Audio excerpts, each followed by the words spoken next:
Vinga, què vos pareix si fem un passeget per la ciutat, pel Cap i Casal? Concretament ens anem avui al districte del Girós, fitant en Amistat, en Ciutat Jardí, en la ciutat universitària. Trobem un barri històricament aïllat. Vega Baixa, San José. El nostre guia, com sempre, Carles Coscollà, traca de barris. Què tal, com estàs? Molt bé. Un plaer. Avui així, en fi, en carre mortal, que diria el clàssic, encara que de tant en tant ens agrada aquests reportatges en el palo selfie que ens fa.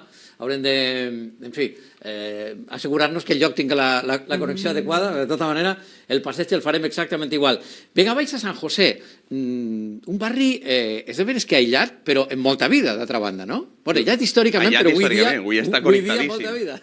Sí, és un barri que està enmarcat dins del districte del Girós. El districte del Girós no és el Mestalla, que són la gent l'associa per l'himne del Mestalla. No, el districte del Girós són 5 barris que estan vertebrant l'avinguda Blasco Ibáñez. El tenim així en el mapa. Ahí està pintat. I és un barri xicotet, com esteu veient, són 15 carrers, carrers curiosos, per exemple, el carrer de Bernat Fenollar, persona que té 2 carrers en València, perquè és carrer de Bernat Fenollar en la Vega Baja San José i carrer en Patrais Mossèn Fenollar. És el mateix, no s'han donat compte que és la mateixa persona. Li han posat el mateix nom en els 2 llocs. Però com la majoria de carrers se diuen Xúquer, Clariano, Serpis, Vinalopó, li han ficat Vega Baixa de nom artificial. És un barri d'unes 5.500 persones, és un barri emmarcat en aquest districte del Girós, que té 35.000, per tant, el districte del Girós i Teruel, ciutat, són iguals. I després, en el centre, tenim aquesta plaça Xúquer, que tot el món coneix i que vertebra el que és la festa universitària i que es concentra, diguem-ne, l'activitat del barri. M'agrada el concepte que has utilitzat. És com si foren uns afluents que van a parar al Xúquer, no? Tots els camins el Vinalopó, el Serpis, el Clariano, tots van a parar, el Gorgos, tots van a parar a la plaça Xúquer, no? En este cas. M'agrada aquest concepte de vertebrar la festa universitària. Este concepte està molt bé. I lo del nom de San José, per què és? Per què té, diguem, aquesta dualitat de nom? Clar, hem parlat com tècnicament del barri, no? Hem vist que és un barri com mitjanament rectangular i aleshores li hem dit a este barri Vega Baixa, perquè aquest nom és artificial. Però popularment no es coneix com Vega Baixa. De fet, qualsevol persona diu, vostè viu en la Vega Baixa, al mateix barri ningú te diria que viu allí. Perquè se li diu barri de San José. Per què se li diu barri de San José? Se li diu barri de San José perquè n'hi havia ahir unes casetes baixes, imaginem anys 50, anys 50, plena moment de recuperació, diguem-ne, un poc econòmica de la ciutat després de la postguerra, prèvia a Riguà, i tenim ahir una alqueria on se feien les falles, tenim també unes casetes baixes i on se feien les festes de San José. Per tant, en aquestes casetes, festes de San José, barri de San José, però automàticament va arribar una promoció de vivendes, que és les cases curves que vegem en la plaça Xúquer. Esta promoció de vivendes estan fetes a tiralínies i, vamos, any 55, enmig d'un barri que tenia alqueries, campets, vaqueries. Bé, doncs ahir, de repent, pam, posen ahir una promoció de vivendes que tenim així. Ahí està, actuació urbanística. Vegeu la barbaritat que era en l'any 55, fer totalment allà de la ciutat, unes vivendes on estava... Envoltada d'horta, completament. Sí, totalment. Ahir no vegem Blasco Ibáñez, ni vegem... Ara veuríem ahir, en aquesta imatge, estaria el que és el campus de taronxers en els camps, i això estaria el campus de taronxers de la Universitat de Magisteri, estaria Blasco Ibáñez, tindríem l'avinguda Ramon Llull per un costat, per un altre tindríem Rubén Darío, és a dir, estaria en meitat d'una vida, però l'any 55... Però naix molt aïllat, no? Totalment aïllat. Allà San José. Allà San José. I després teníem que aquesta volta les escoles de Cristo Rei, no? Superfranquistes, no? I aleshores, clar, allí teníem aquest complex de vivendes que, segons tenim notícies d'un periodista il·lustrat, és perquè estaven ahí els treballadors d'Iberdrola. És una promoció de finques feta a posta, les més característiques, per als treballadors d'Iberdrola. Acabar amb... Sí. Alguns d'estos barris tenen, diguem, aquest component gremial, d'alguna manera, no? Sí, és com un component gremial posterior als anys 20, que eren les casetes dels periodistes, molt xaletets i tal, doncs no, a partir del franquisme, les casetes dels ferroviaris, les casetes d'Iberdrola, etc., eren grans complexos urbanístics, no? Que, pues, una actuació urbanística tan... Tan bèstia en mitad del... Els propietaris d'aixes sortes del voltant quan vegeren construir estes moles. Sí. Bueno, dius que és epicentre de la festa universitària, això és tal qual, per proximitat, Bueno, i per la quantitat de locals de vida animada, diguem. A veure, la universitat per a un barri pot ser molt bo o pot ser roïn, perquè pot ser la deixalla de la universitat. Diguem-ne, la deixada de la universitat què és? Pues que prop de la universitat estan les festes universitàries, els pisos d'estudiants. És de veres que pot haver una promoció econòmica en quant a les fotocopiadores, les papereries, els centres, diguem-ne, d'acadèmies d'idiomes, etc. Això és la part positiva que s'emporta un poc el barri, però la majoria és nit i nit i nit de botellons en la plaça Xúquer, i que sí que està rodejat d'una certa gastronomia del carbohidrato, anem a dir així, pizzeries barates, tenim també llocs de creïlles fregides i maxi burgers dobles, triples. Comentaven també que en este periodista il·lustrat que és molt curiós una cosa que passa la primera setmana de setembre, que és que la primera setmana de setembre vegem al barri un muntó de mobles vells a les portes dels edificis. I això és perquè és la primera setmana de curs on els estudiants nous entren i, per tant, els propietaris han llevat els mobles vells per a tornar a vendre-los i, clar, són tot pisos d'estudiants.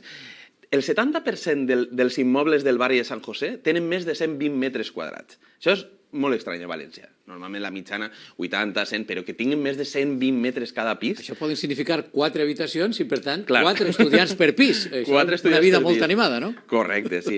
I tenim, històricament, ha sigut de festa, no? I ha tocat ahir en Garitos l'Habitació Roja, tenim la Viti, que és un lloc de jazz, tenim Jamón Session, que era també on feien festes de combinar gastronomia i música. Perquè ho vas sentir parlar. Clar, això no va anar mai. És correcte. I després, llocs molt xulos, llocs característics, com per exemple el bar Carajillo, que està en un cantonet d'aquest edifici mateix que estem veient, que és un lloc on fan des de fa 40 anys, mensualment, fan exposicions d'art. I tenim, criden artistes de la zona o vinculats en la Universitat de Belles Arts i aleshores li diuen, tu durant este mes exposaràs tu, porta els seus treballs i els tenen ahí exposats i els poden vendre.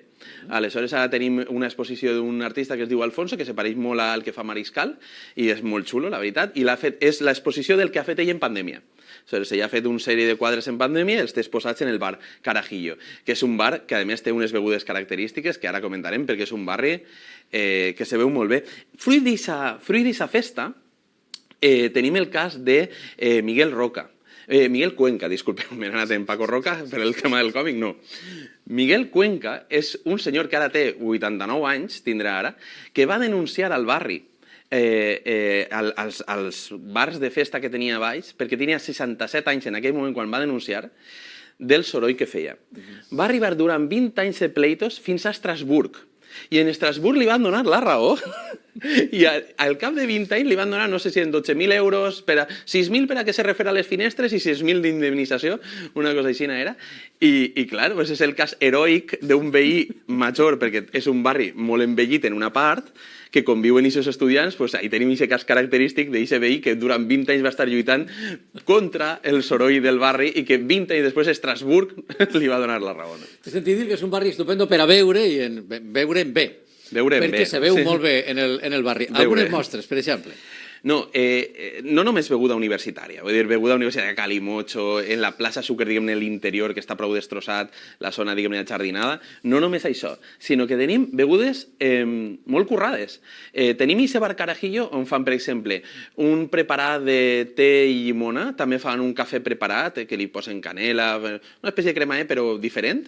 Després tenim un cafè lounge on fan una carta de licors enormes. Després tenim, per exemple, el pub Max Max, on tens una cervesa celta, una cervesa irlandesa. Aquí el tenim, licors. Així en el pub Max Max tenim esta mitologia celta de bruixes que fan entre queimada i així podem provar licors característics i la cervesa típica negra forta, per acompanyada d'un partit de la lliga anglesa de futbol sempre. I este és molt curiós, el pub Max Max, a banda de fer lo tradicional que fa un pub celta, també fa, per estar al costat de la universitat, conferències científiques. porta a experts de la universitat sobre negacionisme ara en la pandèmia. Fan una xerradeta ahí en tots els universitaris. Amb una bona pinta. I una bona pinta i després, bueno, continuen la festa, no? I ara, bueno, se queixaven de les restriccions de la pandèmia que no han pogut fer-ho com cal, no? Però esperem que continuï això, perquè és una bona idea, no? Aprofitar la universitat al costat i fer festa, no? Això com en fa en política, que és beers and politics, doncs fer science and beers, no? Seria? Pues ciència barrejada al barri de San José, perquè té aquesta proximitat en la universitat. Max, mira, me l'apunte per a fer una divulgació científica també i per provar cerveses noves. I dius que és un barri en el que ha hagut cert, diguem, gust per l'exotisme també en la restauració, per dir-ho així? Sí, correcte. He posat així aquestes dues fotografies, no estan al costat, però he fet un muntatge. Això tenim la primera fotografia que està com a l'esquerra, que és les finestres, esta no. Val, sí, com té moviment. Sí, que com està l'hem modificat. Bé, esta finestreta d'ací és el bar esta, correcte. Ahí. I és el bar Bocho. El bar Bocho portarà uns 40-50 anys al barri i era l'exòtic d'abans. O sigui, l'exòtic d'abans del barri eren una parella d'un gallec i una valenciana que feien dinars gallecs al barri i, clar, és molt curiós perquè el que diu la Cristalera és la seva història d'amor. Es conten en els cristalls... És molt bonic. Conten en els cristalls del bar... Expliquen com se van conèixer i com van arribar a València i aleshores van muntar aquest bar i tal, no? I cuina gallega, que ara porten els seus fills perquè desgraciadament van faltar. I això era la vida un poc de l'exotisme en el barri fa 40 anys. És a dir, el que hem dit, exposicions d'artistes per Belles Arts, el bar Bocho al costat de Nisses Gallecs i tal. Però, clar, avui en dia, en tota l'avinguda internacional que ha rebut, l'exotisme no té res a veure, no? L'exotisme ara és el que tenim al costat. Esta fotografia també, que la part de la dreta, correcte, això és l'Escola Superior de Medicina Tradicional Xina. Sembla que estan lluitant pel seu reconeixement com a teràpia. Ells no volen ser pseudociències, no? Però ells diuen que són un complement a la ciència. I aleshores el que fan estos és tot el que coneguem com a acupuntura, una escola que tenen com una carrera. Tenen la carrera de 4 anys preparada per a quan li ho reconeguin, ja, pam, posar la carrera tal qual, no? Com un estudi reglat. Però és que tenen un baix, ahí en front del Pub Max, ara només tenen aquest baix. Ho tenen muntat molt xulo. Sí, ple de xinos fent acupuntura i aleshores el que fan és això, unes assignatures de massatges tradicionals, de tècniques, diguem-ne, de les parts del cos on tenen els punts de fricció. Que si sube el chi, que si baja el chi, el chi que entra, que sale. Això correcte, i això el tenim rodejat d'acadèmies d'idiomes i en aquest espai que és molt curiós. Qui estigui interessat sap que al costat del Balat del Tarongers té aquesta escola oficial, però està ple de, per exemple... Hi ha gent que va estudiar allí... Es suposa que sí, entre online i presencial. I després tens bars pakistanesos, com el Palacio de Cristal, que fan ahí el pollo con mango. Altamente recomendable. Altamente recomendable. Després tens també restaurants xinesos, el gran buffet libre xino. Menos recomendable. Menos recomendable. Després tens també un bar japonès. I després allí, en meitat de tot això, un bar xicotet que es diu La Terreta, que si vols fer-te un bar entre tot lo internacional hi ha una resistència... De llonganissa amb faves, te pots fer... És la resistència dins del barri, correcte. És la resistència dins del barri. Es mantinga la cultura de l'esmorzaret també en un barri d'essència, en efecte, tradicional. Sant José més conegut, encara que també Vega Baixa, és un viatge també a través del món al que ens ha portat, com cada setmana, Carles Coscollar. Parlarem de tornar a fer les connexions de Palo Selfie perquè conformen ja també d'alguna manera la personalitat d'esta secció, però així eres ben rebut sempre que vulguis. Gràcies, Carles. Moltes gràcies. Un plaer. Que ja rematen Carves, que és cap de setmana. Arriba la previsió de l'horatge, a veure com ho tenim en el cap de, i després la informació esportiva. Bon cap de setmana, a cuidar-se, adeu.